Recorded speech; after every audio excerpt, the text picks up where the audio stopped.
Dito tayo ngayon mga kababayan sa pangalawang balita. No, pero bago tayo magpatuloy mga kabatid, no, huwag niyo po sanang kalimutang i-like ang ating video para i-share pa po ni YouTube sa iba pang hindi pa nakakapanood. So eto na mga kababayan. Vice President Sara Duterte mga kabatid. Nakaw. Talagang apektado dito mga kababayan sa naging tawag dito statement ng Korte Suprema. And in fairness sa Korte Suprema mga kababayan medyo nagising na yata sila no sa kanilang kahibangan. At talagang dumidistansya na sila ngayon dito sa sa side nila Sara Duterte. Dahil ito na nga mga kabatid, nung nakaraan, di ba, nung nakaraan taon mga kababayan, no, sabi ni Sara Duterte na gusto daw niyang pugutin ang ulo ni PBBM. So ngayon, naglabas po ang Supreme Court mga kabatid, no, na isang statement. Sabi dito, Supreme Court, no, pananakot gamit ang senyas o galaw, no, tulad ditong ginagawa ni Sara Duterte kasi ito yung eksaktong no, doon sa video ni Sara Duterte, no, nung nagbigay siya ng kanyang press statement, no. Pananakot gamit ang senyas o galaw, no, krimen na rin kahit walang salita. So yung mga gesture ni Sara Duterte mga kababayan na parang ini-imagine niya na hawak niya yung ulo ni PBBM, no? Kahit wala siyang bitawang kahit anumang mga verbal na salita mga kabatid, itinuturing na rin ito ng Supreme Court, no, bilang isang krimen. Ngayon mga kababayan, sa pagkakaalam ko, kasali ito doon, no, sa mga kasong isinampa ng NBI laban kay Vice President Sara Duterte. At itong mga action niya na ito mga kabatid, no, ay impeachable to mga kababayan. Biruin mo, no, yung commander-in-chief, no, binagbabantaan mo. Talagang yun na nga, sabi ko nga sa inyo mga kabatid, ang the best option na pwedeng gawin talaga ni Sara Duterte ngayon, no, is to resign mga kababayan, no, on or before sa kanyang impeachment trial. 'Di ba? 'Yon talaga. Kasi kung aantayin pa talaga niya mga kabatid na mag-proceed yung trial, no, or tapusin niya yung trial, mga kababayan, even Sara Duterte mga kabatid, alam na niya, no, na makukonvict siya. Oh. So bakit aantayin pa niya mga kababayan, no, na matapos yung trial, or bakit pa niya aantayin na magkaroon ng impeachment trial kung pwede naman siyang umexit ngayon? Total, mga kabatid, no, kung sakali mag-resign siya, si Cayetano naman ang isa sa pwedeng humalili sa kanya. Oh. Di ba mga kababayan? Kasi itong sinabing ito ng Supreme Court mga kabatid, no, tatamaan talaga si Sara Duterte doon sa kanyang ginawang pagbabanta kay President BBM noong nakaraang taon. Sabi pa dito, nilinaw ng Korte Suprema na ang mga non-verbal na kilos na may kriminal na intensyon ay maaaring ituring, no, na grave threat sa ilalim ng Revised Penal Code, no, kahit walang sinasabi o isinulat. Madam Vice President. Diba? Talagang kuha na si Sara dito ngayon mga kababayan. No, nakikita na, no, ni Sara Duterte to mga kabatid. And siguro ina-advise na rin siya ngayon ng kanyang mga abogado. Madam, no, pinaka the best option mo ngayon, mag-resign ka na lang. Kasi madam, medyo mahirap, may nilabas na kasi ang Supreme Court na yung mga tulad nung mga pagbabanta na ginagawa mo sa harap ng media, maituturing na krimen yun. Oh. 'Di ba? Hindi pa kasali dito mga kababayan yung conditional threat niya kaya PBBM doon sa isang live niya. Kung saan galit na galit siya. Ito mga kabatid, itong ganitong mga gawain ni Sara, pasok to dito ngayon sa bagong inilabas na statement ng Supreme Court. Kaya mga kababayan, no, kung talagang magtatapang-tapangan si Sara at haharap siya sa impeachment, nakaw, mga kabatid, no, matatapos talaga itong kanyang political career.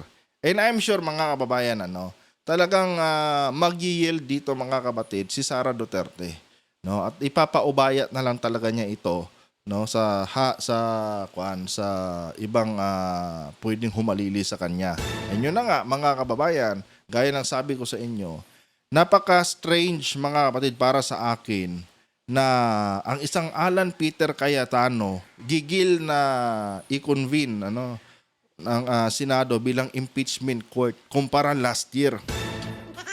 Kung matatandaan nyo mga kababayan, last year talagang pumunta pa sila sa Supreme Court mga kapatid para i-petition yung impeachment laban kay Sara Duterte. But this time mga kababayan, Lunes, after 7 days na-take over niya ang posisyon ni Senate President Soto mga kababayan, nag-convene na agad ngayong araw ang Senado. So yun na nga, isa sa mga posibleng dahilan dito, mga kapatid, itong si Sara Duterte, gusto niyang samantalahin ang pagkakataon habang si Cayetano pa ang Senate President. No? Siguro pinagplanuhan na nila ito, o ganito, Senator Alan, pagka na-secure mo na, ang posisyon ni Tito Soto, ni Senator Soto, ganito ang plano. Mag-convene ka na kaagad as an impeachment court. Pagkatapos, magre-resign ako para ikaw ang hahalili sa akin sa Office of the Vice President. Ito, hindi ko naman sinasabing tama itong sinasabi ko dito, pero hindi nalalayo ito sa katotohanan mga kababayan. Hindi po talaga ito nalalayo sa katotohanan mga kapatid. Malaki talaga ang tsansa na yun talaga ang gagawin ni Sara Duterte. Ito pa mga kababayan, idagdag pa natin itong si Senator Christopher Lawrence Bongo. Sabi dito mga kapatid, matapos kay Bato, arrest warrant laban naman kay Bongo, inaasahan ni Trillanes mula sa ICC. Talagang sabay-sabay na to mga kapatid na kalbaryo para sa Duterte Black. Hindi pa nga tapos kay Bato, si Bongo, delikado na rin. Baka sa mga susunod na araw, mga kababayan, itong si Bongo, magtatago na rin. Alam nyo, in fairness talaga kay former President Duterte, mga kapatid, si Tatay Digong nyo lang talaga ang talagang mayabang, hanggang sa kanyang pagkakulong sa ICC. Mayabang, at the same time, may paninindigan. Kumbaga, may bayag, mga kapatid. Diba? Mas pinili ni Digong, mga kababayan, yung kanyang, sundin yung kanyang pride kumpara sa takasan niya itong, itong ICC. Kasi nga, diba? Kung tutuusin, nung nasa Singapore ba siya nun o Hong Kong, alam na niya, doon pa lang, na pag umuwi siya dito, may warrant na nag-aantay sa kanya galing sa ICC. Alam na niya na nandito na rin ang mga taga-Interpol. Pero mga kababayan, umuwi pa rin si Tatay Digong nyo. Talagang inano niya, kumbaga, kinonsinti niya yung pride niya. Kumpara sa takasan niya mga kapatid, yung ICC. Kumbaga, ayaw niya mapahiya Kumbaga, para sa kanya nako. Sige, magkasubukan tayo dito kung kaya niyo ba talaga ako. Kaya nga lang, hindi naman niya nakasinasampal yung mga taga-ICC. Pero itong kanyang mga kaalyado, mga kapatid, itong si Bato at itong si Bongo, mga kababayan. Mayabang lang noong panahon ni Digong, Pero nung nawala na si Digong, mga kapatid, bahag din pala ang buntot nitong mga hinayupak na ito. Ewan ko ba sa mga DDS, kung bakit nila sinusuportahan si Bato, kung tutuusin, wala na rin naman ang magagawa yan si Senator Bato. Kahit anong suporta niya dyan kay Bato de la Rosa, hindi na niya kayang ipagtanggol ngayon si Tatay Digong nyo. So bakit nyo pa sinusuportahan si Bato? Wala naman siyang kakayanang iuwi dito si former President Duterte sa Pilipinas. Ito din si Bongo. Diba? Bakit nyo pa ito susuportaran? Kung wala naman na itong kakayanan na iuwi si Duterte sa Pilipinas. Oh, sa pagkakaalam ko kasi kaya nyo lang 'to sinusuportahan itong mga hinayupak na ito dahil suportado nila si Tatay Digong nyo. So ngayon, no, nasa ICC na si Duterte. No, whether you like it or not, no, hindi na makakauwi si Tatay Digong nyo kahit si Sara Duterte pa ang maging presidente sa bansang Pilipinas. Hindi na makakauwi yan si former President Duterte dahil unang-una, no, sabi ko nga sa inyo, walang jurisdiction ng ICC. Wala nang karapatan ang Pilipinas na utusan ng ICC na pauwiin nyo na yang si Tatay Digong namin. Pinutol nyo no? Pinutol ni Tatay Digong nyo yung jurisdiction ng ICC. Diba? So ngayon mga kapatid, wala na. Itong si Bongo, malapit na rin talaga ito. Sabi dito, posibleng isunod ng ICC si Senator Bongo sa pag-issue ng arrest warrant, no, sa mga susunod na buwan. Ito ang ibinunyag ni dating Senator Antonio Trillanes IV, no, matapos ang naunang ulat ng warrant laban naman kay Senator Bato de la Rosa kaugnay ng drug war. Diba? Bongo. Magdasal-dasal na kayo. And ito rin mga kapatid, itong mga tulad nito, no, so kaya Bato at Bongo, isa din ito sa pwede ring maging dahilan talaga ni Sara para siya po ay mag-resign na lang bilang vice presidente. Kasi nga mga kababayan, yung kanyang mga yung kanyang mga alipore sa Senado, kulang-kulang na.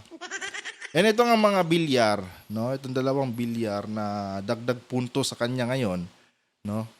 Wala namang kasiguraduhan mga kababayan na mananatili sa kanila or mananatili sa mga Duterte ang kanilang katapatan dahil meron din silang pinoprotektahan kasi mga kapatid ng mga negosyo.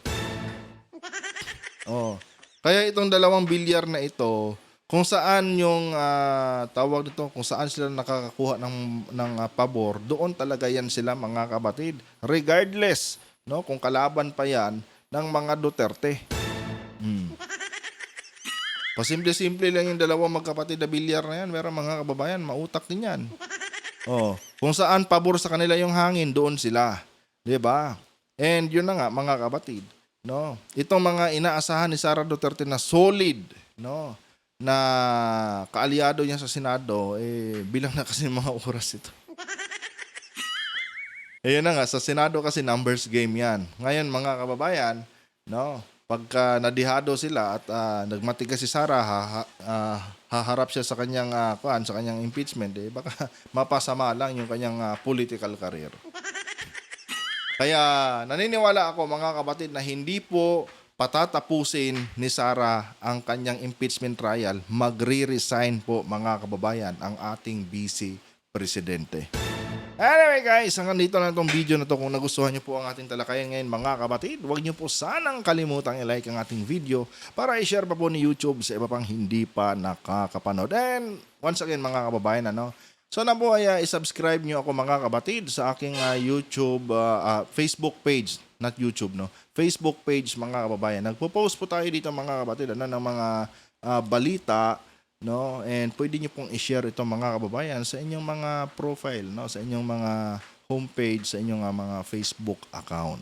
Mas madali niyo pong masi-share dito mga kababayan yung ating mga pino-post, no, sa ating page. Ilalagay ko na lang siguro yung ating yung link ng aking page, no, sa comment section mga kapatid ng video ito. And hopefully, no, suportahan niyo rin po ako sa aking Facebook journey. Hanggang dito na lang mga kapatid.